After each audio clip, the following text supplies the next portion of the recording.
L'homme ne vivra pas de pain seulement, mais de toute parole qui sort de la bouche de Dieu. Voici votre moment de méditation quotidienne.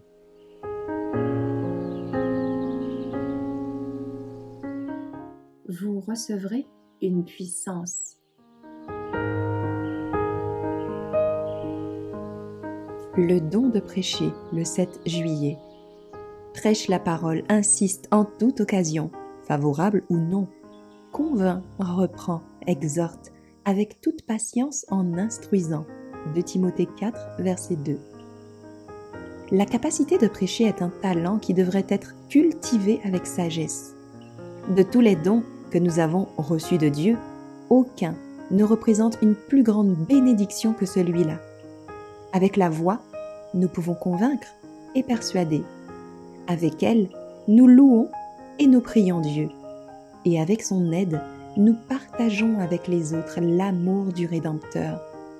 Aucune parole ne doit être prononcée de la façon hasardeuse. Aucun discours négatif, aucune conversation frivole, aucune suggestion impure, ni aucune plainte chagrine ne s'échapperont des lèvres du disciple du Christ. L'apôtre Paul, écrivant sous l'inspiration du Saint-Esprit, déclare « Qu'il ne sorte de votre bouche aucune parole malsaine ». Éphésiens 4, verset 29. Une parole corrompue ne représente pas seulement des propos vils, elle traduit l'expression de pensées subversives s'opposant aux saints principes et à la religion pure et sans tache. Elle inclut des insinuations impures ainsi que des suggestions faites sous le couvert du mal. À moins que l'on y résiste instantanément, celles-ci nous conduiront à un grand péché. Devant chaque famille, devant chaque chrétien, est placé le devoir de barrer la route à de tels discours corrupteurs. Lorsque nous sommes en compagnie de ceux qui tolèrent un discours aussi léger, il est de notre devoir de changer de sujet de conversation pour autant que cela soit possible. Avec l'aide de la grâce de Dieu, nous devrions tenter d'introduire des propos ou d'aborder un sujet qui canalisera la conversation dans une direction plus profitable.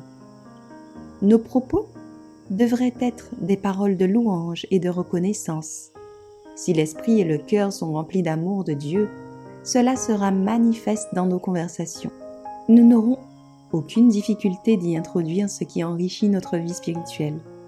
De grandes pensées, de nobles aspirations, une perception claire de la vérité, des objectifs altruistes, la recherche ardente de la piété et de la sainteté porteront des fruits par des paroles qui révèlent la nature du trésor qui se trouve dans notre cœur.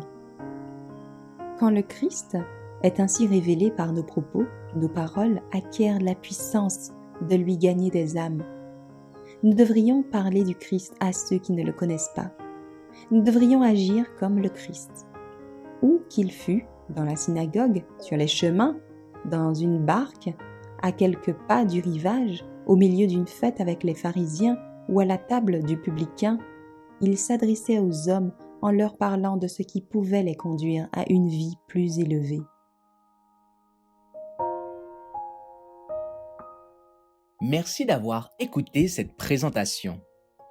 Assurez-vous de nous rejoindre demain pour votre moment de méditation quotidienne avec lereste.org.